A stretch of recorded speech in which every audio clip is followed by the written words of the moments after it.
Ma femme m'a trompé et s'est enfuie en Suède avec nos enfants.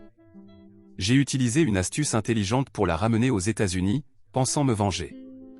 Mais le test de paternité a révélé qu'un seul des enfants était le mien. Accrochez-vous, car ça va être très long. Je suis un homme de 37 ans, marié à ma femme de 36 ans depuis 11 ans, et nous avons 2 enfants ensemble, un garçon de 3 ans et un garçon de 8 ans. Honnêtement, ils sont tout pour moi. Nous nous sommes rencontrés comme collègues de travail il y a de nombreuses années, quand nous travaillions tous les deux dans un magasin de détail. Quand mon premier fils est né, ma mère est venue voir le bébé et a dit que le bébé ne ressemblait ni à moi ni à elle. Elle ne l'a pas dit publiquement. Pour être honnête, quand ils sont nouveau-nés, je n'ai jamais pu identifier les traits de l'enfant parce que je sens que leurs visages n'ont pas atteint un degré de ressemblance. Mais il semble que beaucoup de parents plus âgés autour de moi aient toujours été capables de discerner des similitudes, même sur le visage d'un bébé. Donc, je ne pouvais pas le voir moi-même, mais ma mère a toujours été une faiseuse de troubles, alors je n'y ai vraiment pas prêté attention. J'étais amoureux de mon enfant, trop pour laisser son hypothèse me déstabiliser. Le vrai problème a commencé quand j'ai vu une notification sur le téléphone de ma femme de quelqu'un nommé Charlie.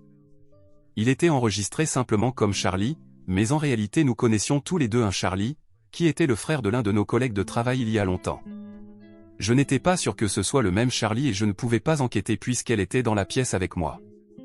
Mais la notification du message disait « Je me souviendrai de la nuit dernière pendant longtemps » et je n'ai pas pu voir le reste. Cela ne me semblait pas bien, car elle était censée aller voir un film avec ses amis. Évidemment, cela m'a rendu très méfiant. Cela ne me semblait tout simplement pas correct, et quand j'ai eu l'occasion, je me suis assuré de vérifier son téléphone. Je suis allé sur le chat avec Charlie et la première chose que j'ai faite a été de vérifier la photo de profil. Oui, c'était le même Charlie que nous connaissions depuis lors. Il était dans le magasin pendant une demi-journée à cette époque, alors je ne pouvais pas oublier son visage, bien qu'il ait l'air un peu plus vieux ici. Je n'avais pas gardé contact avec lui et, honnêtement, je ne pensais pas qu'elle l'avait fait non plus. Toute la situation était étrange.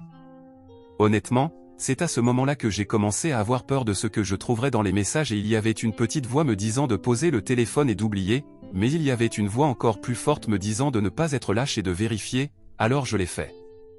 Eh bien, cela a suffi pour me donner la confirmation que je cherchais. Il était clair qu'ils avaient couché ensemble la nuit précédente, donc elle m'avait menti et avait quitté la maison dans ce seul but. Il est si difficile d'expliquer comment je me suis senti en prenant ma femme en flagrant délit de mensonge comme ça et en réalisant qu'elle me trompait. En fait, le pire de tous les pensées était que je n'avais aucune idée de combien de temps elle m'avait trompé. Cela avait-il commencé quand nous sortions ensemble et que ce Charlie était dans le magasin? Cela avait-il commencé une semaine auparavant? Ou peut-être se rencontrait-il régulièrement pendant toutes les années que nous étions mariés? Honnêtement, cela me rendait fou. Je savais que j'allais la confronter, mais honnêtement, je n'avais aucune idée de la manière dont j'allais le faire. La première chose que j'ai faite a été de prendre des preuves photographiques et des captures d'écran du chat, que j'ai envoyées à moi-même parce que je ne voulais pas qu'il y ait de place pour elle pour tenter de nier cela. Cela m'aurait immensément irrité si elle avait essayé. Quand elle est rentrée à la maison, je n'ai rien dit parce que, honnêtement, j'avais du mal à rassembler toutes mes pensées. Je voulais considérer chaque angle, et même si j'allais la confronter et la questionner, je voulais m'assurer de poser toutes les questions possibles pour la prendre en flagrant délit de mensonge si elle essayait. Ce premier jour est passé sans que je dise quoi que ce soit, mais le lendemain non, parce qu'à ce moment-là, j'étais prêt pour les feux d'artifice qui allaient se produire. J'ai commencé par lui demander si elle avait entendu parler de Charlie récemment. Elle n'a pas pu cacher la surprise sur son visage à temps, mais elle a quand même essayé de jouer l'ignorance. Elle a demandé « Qui est Charlie ?» Je lui ai rappelé qu'il était le frère de notre collègue de travail, et puis elle m'a frappé avec un long O. Elle n'a pas répondu à ma question initiale, alors j'ai demandé à nouveau « Tu as entendu parler de Charlie récemment ?» C'est à ce moment-là que je pourrais la prendre en flagrant délit de mensonge et je pense qu'elle pesait mentalement si je demandais par coïncidence ou si je savais quelque chose. Il y a eu un silence évident avant qu'elle ne parle finalement « Oh, non. Je n'ai pas entendu parler de lui depuis des années. » Je pense que mon expression a changé et elle a été assez intelligente pour réaliser que je ne demandais pas au hasard. Elle devait savoir que je savais quelque chose. En fait, elle a fait un virage à 180 degrés complet. Je pense que nous avons peut-être parlé à un moment donné récemment. Ah bon, pourquoi ne m'as-tu pas dit? Nous n'avons pas entendu parler de lui depuis des années. Comment va-t-il? Il va bien, je suppose. Ce n'est pas comme si nous parlions tous les jours ou quelque chose comme ça, alors je ne pourrais vraiment pas te donner une réponse solide. Elle a haussé les épaules. Tu as raison, je suppose que je vais le contacter. Tu penses que c'est une bonne idée? Lui et moi pourrions rattraper tout ce qui s'est passé. Je pense que cela semble bien. J'ai remarqué qu'elle semblait se figer après avoir dit cela, alors je lui ai demandé ce qui n'allait pas avec un ton de connaissance. Je ne voulais pas, mais d'une manière ou d'une autre, j'ai commencé à rire à ce moment-là et à secouer la tête. Je sais. Tu sais quoi? Elle semblait presque en colère quand elle a dit cela. Je sais pour toi et Charlie, évidemment, et je te prie de ne pas agir comme si tu ne savais pas de quoi je parle, parce que tu sais que je sais. Ne faisons pas cette danse parce que cela va me rendre très en colère. Elle est restée silencieuse pendant un long moment avant de commencer à pleurer. Elle a enfoui son visage dans ses mains et a commencé à sangloter. Je l'ai déjà vue pleurer, mais cela ne m'a jamais rendu aussi furieux que cette fois-ci. Honnêtement, je me suis senti enragé à ce moment-là parce qu'elle ne pensait pas que c'était quelque chose qui valait la peine de pleurer quand elle se faisait percer par Charlie, mais je devais croire que se faire prendre était si traumatisant. J'étais furieux, honnêtement. Finalement, elle a levé la tête, ses yeux rouges et humides, et m'a dit à quel point elle était désolée. Elle a dit que cela n'était arrivé qu'une fois et que c'était une grosse erreur et qu'elle s'en était immédiatement repentie après que cela soit arrivé. Elle a affirmé qu'elle était vulnérable et avait pris la pire décision qu'elle aurait pu prendre. Je ne sais pas pourquoi, mais j'ai eu l'impression qu'elle mentait en disant qu'ils n'avaient couché ensemble qu'une seule fois. J'ai décidé de mentir avec confiance, alors je lui ai dit en face que je savais que ce n'était pas qu'une seule fois. Je lui ai dit de dire la vérité et toute la vérité parce que je savais déjà tout. Je lui ai dit que le frère de Charlie, notre ancien collègue de travail, m'avait tout avoué. C'est alors qu'elle a commencé à pleurer à nouveau, et cette fois encore plus fort et encore plus irritant. J'ai dit, dis-moi la vérité. C'est alors qu'elle a affirmé qu'elle avait couché avec lui quelques fois, mais pas plus de 10 fois. J'ai essayé de rester calme, mais d'une manière ou d'une autre, j'ai pris un ornement en céramique qui était sur la table entre nous et je l'ai jeté contre un mur. Vous savez à quel point il est fou pour quelqu'un d'essayer de minimiser son infidélité en disant que cela s'est produit moins de 10 fois? Je ne pouvais pas le croire. J'ai dit que je voulais divorcer et je me suis levé pour quitter la pièce, mais avant de le faire, j'ai dit une dernière chose, que j'allais faire un test de paternité de nos enfants et que cela n'était pas négociable. Elle semblait perdre la tête et je ne l'avais jamais vue aussi bouleversée avant. Je m'en fichais. J'étais un peu inquiet qu'elle puisse faire quelque chose de très fou. J'ai appelé mes enfants et leur ai dit que nous allions sortir pour manger une glace rapidement. Il était tard, mais pas trop tard, et j'avais vraiment besoin de m'assurer qu'elle se ressaisisse avant que je revienne. Je pouvais gérer toute la folie qu'elle avait à lancer, mais je ne voulais pas que mes garçons voient leur mère dans un état très inquiétant. Je n'avais pas pitié d'elle, j'essayais juste de protéger mes fils. Elle ne semblait pas s'inquiéter quand je les ai emmenés. Je suis revenu vers elle alors que mes enfants étaient à la porte et je lui ai chuchoté de se ressaisir avant que je revienne dans 1 heure. J'ai tenu ma parole et j'ai emmené mes fils manger une glace, ce qui, je l'admets, était très agréable. C'était comme un peu de paix et de bonheur au milieu des ténèbres. J'aime mes enfants autant que n'importe quel parent devrait, et ils peuvent toujours égayer mes journées. La seule chose était que je continuais à avoir ce sentiment dans ma tête que ces enfants avec qui je m'amusais pourraient ne pas être les miens. Vous savez à quel point c'est douloureux. J'ai eu ces enfants dans ma vie pendant longtemps. Je devais juste continuer à espérer, bien que je n'ai jamais voulu qu'ils grandissent dans une maison brisée, il était mieux pour eux d'avoir une mère et un père, non? Parce que je ne savais vraiment pas si je pouvais rester dans leur vie si je découvrais qu'ils n'étaient pas les miens. Vous pouvez me condamner pour dire cela, mais honnêtement, c'est beaucoup plus facile à dire qu'à faire. Je serai constamment rappelé qu'ils sont issus de l'infidélité de ma femme et je ne pense pas qu'ils méritent de me voir comme ça de toute façon. Je prends de l'avance ici. Ma femme et moi avons continué à vivre dans la même maison après que cela soit arrivé et nous n'avons pas dû dire plus de 10 phrases l'un à l'autre pendant cette semaine. Je dormais sur le canapé et si vous vous demandez pourquoi je ne l'ai pas expulsé, c'était parce que je sentais vraiment que ce n'était pas le moment d'inquiéter mes fils. Éventuellement, ils devraient savoir ce qui se passait, mais je voulais vraiment retarder les choses.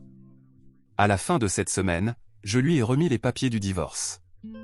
Encore une fois, elle a commencé à pleurer et j'ai commencé à me demander si toutes ces larmes étaient sincères ou si elle ne pouvait tout simplement pas gérer les conséquences de ses actions.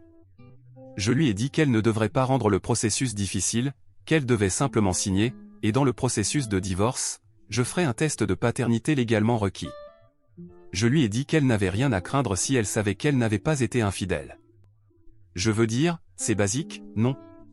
Alors, ce que je suis sur le point de dire, c'est où en est toute cette débâcle en ce moment et c'est la raison pour laquelle j'écris ce post en premier lieu, parce que je ne pensais vraiment pas qu'il y aurait quelque chose dont je devrais m'inquiéter avec un simple divorce. J'aurais pu gérer cela, mais maintenant, avec une complication récente, j'ai vraiment besoin d'aide. En partant au travail un jour, ma femme m'a dit qu'elle ne se sentait pas très bien et qu'elle n'irait pas travailler. Elle semblait avoir passé toute la nuit à pleurer, mais je ne m'en souciais vraiment pas. Je suis parti de la maison et l'ai laissée à la maison avec nos fils. Je veux dire, y avait-il vraiment quelque chose dont je devais m'inquiéter? C'était un week-end et ils pouvaient passer la journée avec leur mère infidèle au lieu de devoir aller chez un cousin. Apparemment, il y avait beaucoup de choses dont je devais m'inquiéter. Quand je suis rentré à la maison, j'ai instantanément pu dire que quelque chose n'allait pas par le silence de la maison. J'ai appelé ma femme puis mes fils, mais il n'y a eu aucune réponse. Inutile de dire que c'était inquiétant parce que, autant que je sache, il n'y avait nulle part où il devait être si tard dans la nuit. Je suis allé directement dans la chambre de mon fils et j'ai instantanément su que quelque chose n'allait pas. Bien que la pièce ne soit pas complètement vide, elle était beaucoup plus vide. J'ai regardé dans le placard et j'ai vu que beaucoup de vêtements manquaient. C'est à ce moment-là que j'ai paniqué. Je suis allé dans notre chambre et j'ai vérifié le placard et j'ai vu que beaucoup des vêtements de ma femme manquaient aussi. Il manquait également des valises. C'est à ce moment-là que tout a pris sens pour moi. Elle avait essentiellement kidnappé mes enfants. Peut-être qu'il y avait une explication plus raisonnable que je découvrirai plus tard, mais cela semblait peu probable. Le fait que tous ne soient pas à la maison et qu'il y ait moins de valises et de vêtements rendait clair qu'il n'y avait pas d'explication normale pour quoi que ce soit. J'ai vérifié mon téléphone et je n'ai vu aucun message ni appel d'elle, donc il était clair qu'elle ne voulait pas que je sache ce qu'elle avait fait. Oui, ma femme avait kidnappé mes enfants et je n'avais aucune idée de l'endroit où ils se trouvaient. Je ne sais même pas comment décrire ce que je ressentais à ce moment-là parce que c'était un mélange d'émotions. J'étais inquiet, paniqué, furieux, effrayé et confus. J'ai appelé autant de personnes que je pouvais penser, mais aucune d'entre elles n'avait entendu parler de ma femme, du moins c'est ce qu'elle disait. J'ai appelé des parents dans la ville et ceux que je connaissais dans des villes voisines. J'ai appelé ses amis. J'ai même appelé certains de ses collègues de travail. Je n'avais aucune idée d'où elle était et elle ne répondait pas à mes appels. J'ai passé 2 jours entiers sans savoir où elle était. Je savais que mes fils n'étaient pas en danger parce que cela semblait être une décision très intentionnelle, mais après ces 2 jours, j'étais prêt à appeler la police parce que j'avais besoin de savoir où cette femme avait emmené mes enfants. Je savais qu'impliquer les autorités immédiatement serait un processus très stressant pour moi, alors j'ai fait un dernier effort pour demander aux personnes les plus proches d'elle.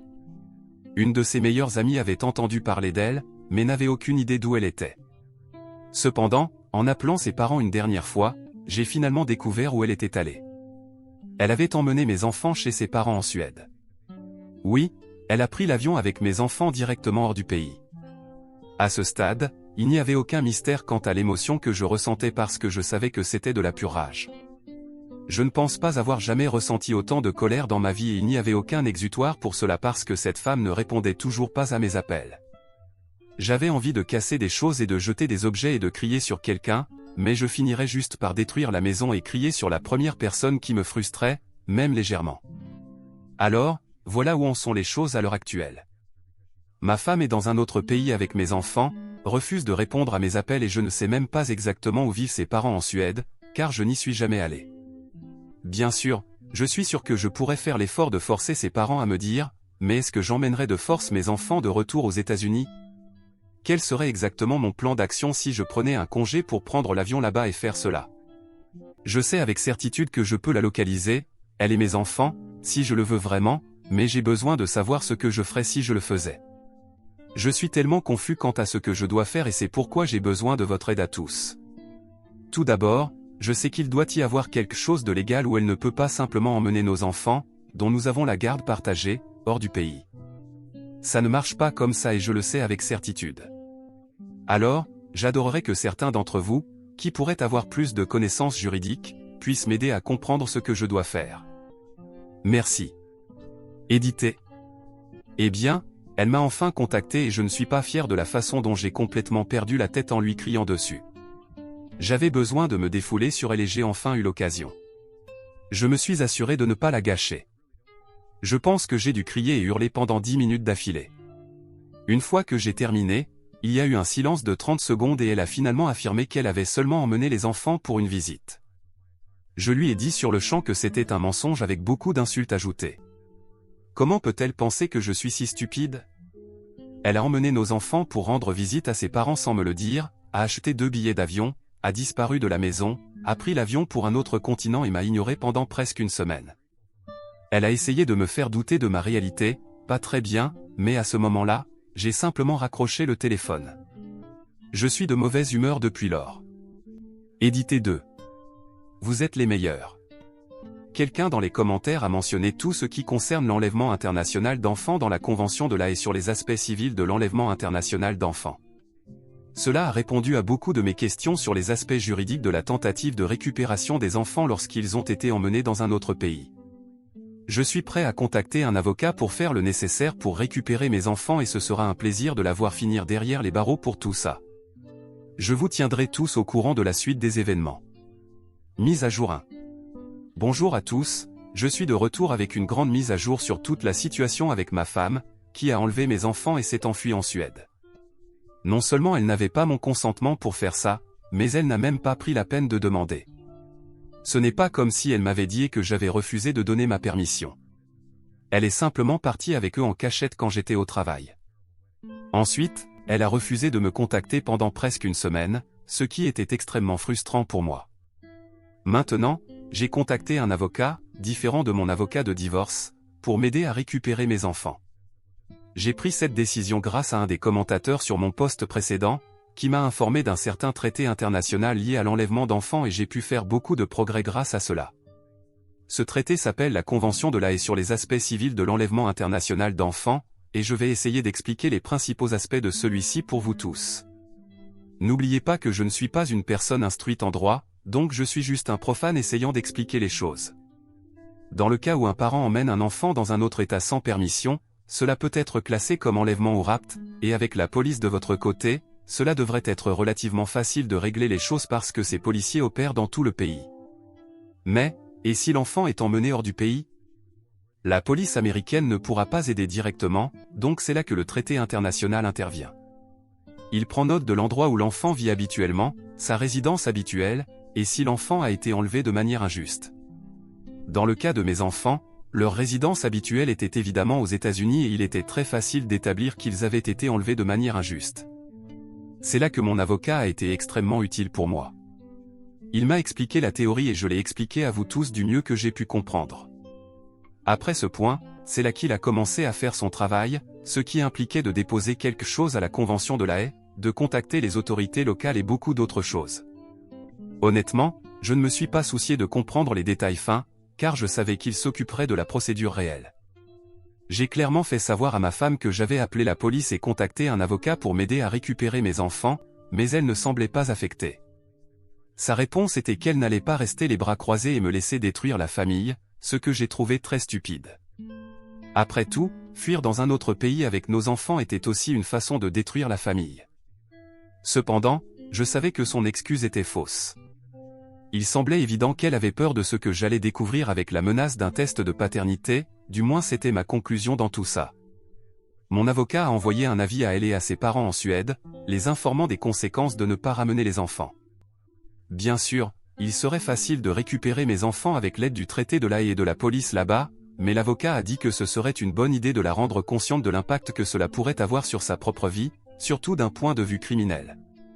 Une partie de moi voulait qu'elle cède à la vie et revienne pour que les choses puissent être faites de manière la plus pacifique et facile possible, mais une partie plus sombre de moi voulait qu'elle continue à être têtue pour m'assurer qu'elle finirait derrière les barreaux à la fin de tout cela.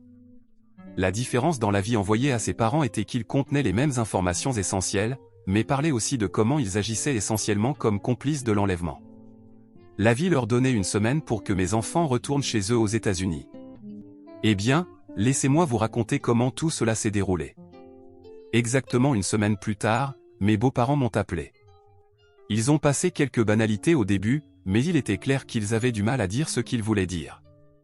Finalement, après de nombreux silences gênants, Ils ont admis qu'ils n'étaient pas d'accord avec le chemin qu'elle prenait et ont essayé de la convaincre de revenir, mais elle ne les a pas écoutés. Ils me suppliaient d'avoir plus de patience avec elle, qu'ils continueraient à essayer de la faire écouter et de faire la bonne chose, mais j'ai dit que je ne ferais rien que mon avocat ne conseille.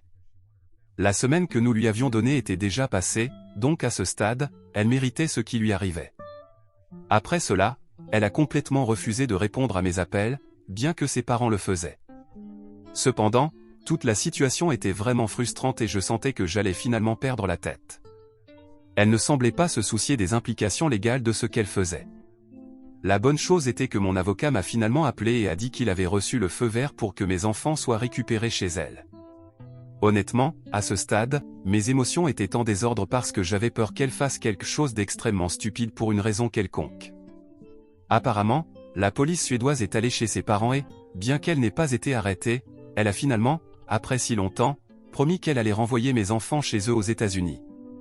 J'étais extrêmement soulagé d'entendre cela parce que cela signifiait que mes enfants allaient enfin rentrer à la maison, nous pourrions en finir avec toute cette saga et peut-être essayer de revenir à une vie normale. Eh bien, finalement, mes enfants sont revenus, mais ma femme n'était nulle part. J'avais des sentiments très mitigés à ce sujet. La réunion a été émouvante et pleine de larmes parce que je n'avais pas vu mes fils depuis plusieurs semaines, mais j'étais heureux qu'ils soient de retour. Cependant, le fait qu'elle ne soit pas là me rendait fou. Une partie de moi était heureuse qu'elle ne soit pas là, mais cela signifiait aussi que les procédures de divorce ne pouvaient pas continuer et qu'elle n'affronterait pas la loi pour ce qu'elle avait fait. J'ai essayé de l'appeler, mais elle n'a pas répondu de toute façon. La vie a continué pendant un certain temps, jusqu'à ce que je trouve enfin la force de faire un test de paternité à mes enfants. Je savais que celui-ci ne serait pas admissible au tribunal, mais j'avais besoin de savoir. C'était la raison pour laquelle je sentais qu'elle s'était enfuie avec eux. Je ne peux pas oublier comment mon cœur s'est brisé quand j'ai vu les résultats. Le garçon de 3 ans était le mien, ce qui était incroyable à lire, mais le garçon de 8 ans.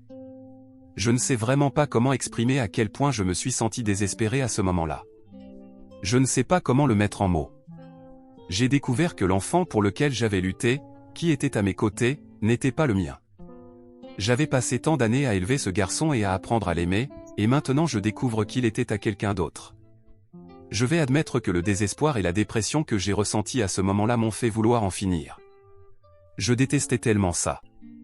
Je l'ai emmené pour un autre test parce que j'espérais que quelque chose pourrait être faux avec le premier endroit où je suis allé, mais c'était la même chose. À partir de ce moment-là, chaque fois que je regardais mon fils, je ne ressentais rien d'autre que de la pure tristesse. Je ne ressentais aucune émotion négative envers lui, mais je me demandais vraiment si je pouvais continuer à l'aimer en sachant qu'il n'était pas le mien. Je sentais que je me pencherais inconsciemment davantage vers l'enfant que je savais être le mien. Il était le produit de l'infidélité, et ce n'était pas sa faute, mais je savais que je ne pourrais jamais le regarder sans que la trahison de ma femme ne vienne à l'esprit. Je l'aimais toujours, mais je n'étais pas sûr de pouvoir continuer à le faire pendant 1 an ou 2. Le pire était que ma femme n'était nulle part pour diriger toute ma colère. J'ai essayé de l'appeler, mais elle n'a jamais répondu à son téléphone, comme on pouvait s'y attendre. Je voulais appeler ses parents, mais j'ai décidé de leur épargner le drame parce qu'ils étaient des gens plutôt gentils. Finalement, oui, j'ai appelé ses parents, et quand je l'ai fait, c'était parce que je sentais que j'avais un plan qui pourrait enfin la ramener dans le pays. Je leur ai dit que j'avais vraiment besoin de parler à ma femme, que je voulais juste que nous soyons une famille à nouveau. 2 jours plus tard, elle m'a appelé et j'ai inventé toute une histoire sur comment je savais qu'elle s'était enfuie parce que j'avais presque détruit la famille, mais j'avais finalement fait le test de paternité et découvert que nos enfants étaient vraiment les miens. Je lui ai dit que j'étais désolé, que je n'allais pas continuer avec le divorce et que je m'excuserais auprès d'elle tous les jours jusqu'à ce qu'elle me pardonne enfin. Elle a tout gobé. Elle semblait plus surprise quand j'ai mentionné le test de paternité, mais a fait de son mieux pour ne pas le montrer. Elle a atterri de retour aux États-Unis hier et nous nous sommes rencontrés brièvement et avons eu une réunion quelque peu émotionnelle. La seule chose est qu'elle n'a aucune idée que tout cela était une ruse pour la ramener dans le pays. Actuellement, je suis dans un hôtel parce que je lui ai dit que je lui laisserais la maison pendant quelques jours pour que les choses ne soient pas étranges. Les choses vont devenir beaucoup plus étranges et je suis prêt à relancer les procédures de divorce. Je vais m'assurer que la police l'ait en premier pour qu'elle ne puisse s'enfuir nulle part. Je vous tiendrai tous au courant de la suite des événements. Mise à jour 2. La vie est difficile, mais tout ce que je peux dire, c'est que je suis heureux que les choses aient enfin atteint un certain degré d'équilibre dans ma vie, même si je suis maintenant beaucoup moins heureux qu'il y a un an. Eh bien, finalement, j'ai réussi à ramener ma femme aux États-Unis, comme je l'ai mentionné auparavant. Dès qu'elle est revenue, j'ai contacté la police et mon avocat pour m'assurer que les bonnes mesures soient prises pour qu'elle fasse face à la loi. J'avais besoin de m'assurer qu'elle paie pour tout ce qu'elle m'a fait. Cela a pris quelques jours, mais il y a eu un coup à la porte pendant que son fils était à l'école. Cela me fait mal d'écrire son fils, mais j'ai appris que je devais accepter la réalité des choses au lieu d'essayer de me tromper sur ce qui n'est pas vrai. Voilà, la police. Ils lui ont demandé de les suivre. Ce n'était pas un grand spectacle parce qu'elle n'a pas résisté ni posé beaucoup de questions, et quand elle m'a regardé pendant qu'il l'emmenait, je n'ai pas pu m'empêcher de sourire. Elle n'est pas restée longtemps en prison, pour être honnête, car sa famille a payé sa caution, mais cela a au moins rendu plus difficile de fuir le pays en conséquence. J'ai pu continuer avec les procédures de divorce. Toute la saga du divorce s'est terminée avant que son affaire au tribunal ne soit concluée. Pour être honnête, c'était plus de tribunal que ce dont j'aurais besoin pour le reste de ma vie. Le divorce a été extrêmement direct. Après tout, c'est une femme qui a fui le pays avec mes 2 enfants. Un test de paternité a été ordonné par le tribunal, ce qui a finalement clarifié pour nous tous, bien que je connaisse déjà les résultats, évidemment, qu'un seul des enfants était le mien et l'autre ne l'était pas. Cela a rendu très possible pour mon avocat de marteler comment l'enlèvement des enfants était clairement motivé par la connaissance de son infidélité. Même si je n'avais pas de capture d'écran de cela, je pense que mon avocat aurait pu convaincre le juge qu'elle était une infidèle. C'était amusant à voir.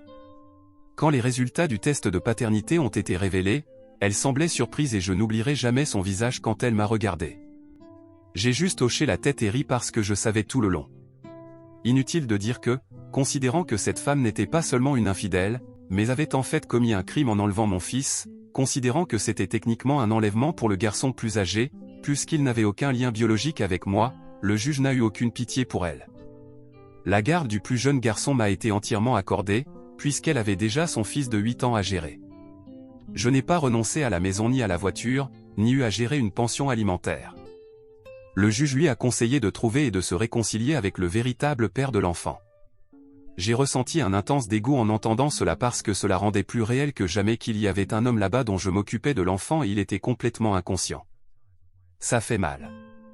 Quoi qu'il en soit, c'était la fin des procédures de divorce et c'est devenu extrêmement difficile de vivre avec moi-même après avoir dû dire au revoir au garçon que je pensais être mon fils pendant toutes ces années. Je sais que beaucoup d'entre vous ne pourront pas se rapporter à la décision que j'ai prise. Honnêtement, et sur le papier, je ressemble à un salaud. Peut-être que j'aurais dû adopter le garçon, non? Regardez, j'espère et prie seulement qu'aucun d'entre vous n'ait à prendre la décision que j'ai prise parce que vous pourriez trouver cela plus difficile qu'il n'y paraît. Quant à elle et son crime, elle a finalement été jugée pour son accusation d'enlèvement international d'enfants et j'étais présent à chaque séance, comme requis. Bien sûr, j'ai dû faire des déclarations et monter à la barre des témoins et faire toutes sortes de choses ennuyeuses, mais à la fin, elle a été incarcérée. Pour être honnête, ce n'était pas pour aussi longtemps que je l'aurais souhaité, mais comme la durée de l'enlèvement n'était pas très longue, les enfants ont été bien traités avec leurs grands-parents et un seul d'entre eux était biologiquement le mien. Le juge dans ce cas, contrairement à celui du divorce, a été relativement indulgent. Ils lui ont donné seulement 18 mois de prison, surtout parce qu'elle avait encore un enfant là-bas qui resterait avec un parent jusqu'à ce qu'elle sorte. Pour une personne normale comme elle, 18 mois serait un enfer, mais pour m'avoir trompé et m'avoir fait passer par la douleur de la fraude de paternité, j'avais souhaité de tout mon cœur que cela aurait été au moins 5 ans. Mon avocat était également déçu de cette sentence. Quoi qu'il en soit, à la fin de la journée, j'ai obtenu le meilleur résultat dans le divorce et au moins un des enfants s'est avéré être le mien. Je pense que c'est la seule chose qui m'a sauvé de faire quelque chose de radical et de plonger dangereusement. Je ne sais pas ce que j'aurais fait autrement. J'ai aussi réussi à la faire incarcérer pour avoir enlevé mon fils et je considère que c'est une conséquence de son infidélité. Sa vie ne sera pas aussi facile sans moi dedans, surtout quand elle sortira avec un casier judiciaire. De plus, elle a perdu son emploi après avoir pris l'avion pour la Suède sans préavis. Je m'assure également de raconter toute l'histoire à tout le monde sans me soucier de protéger sa réputation. Cela m'amuse toujours. J'ai de la compassion pour le garçon, mais avec un peu de chance, elle pourra faire en sorte que le père assume la responsabilité, que ce soit Charlie ou non. Je supposais que c'était lui, Mais je ne voulais vraiment pas de confirmation parce que cela aurait juste empiré les choses si ce n'était pas le cas. Ses parents m'ont appelé après tout ça et se sont excusés intensément. Ils veulent toujours faire partie de la vie de l'enfant et j'ai un faible pour eux, alors j'ai accepté de régler les choses avec eux à l'avenir. La seule stipulation était que je ne voulais jamais revoir leur fille. Tant qu'ils respectaient cela, tout irait bien pour nous tous. C'est tout pour moi, cependant. J'ai vécu comme un père célibataire et, bien que ce soit difficile, c'est gratifiant. J'espère juste pouvoir garder la tête haute à mesure que les années passent. J'espère qu'il y a quelque chose que vous pourrez tous apprendre de ma douleur pour ne pas avoir à passer par ce que j'ai vécu.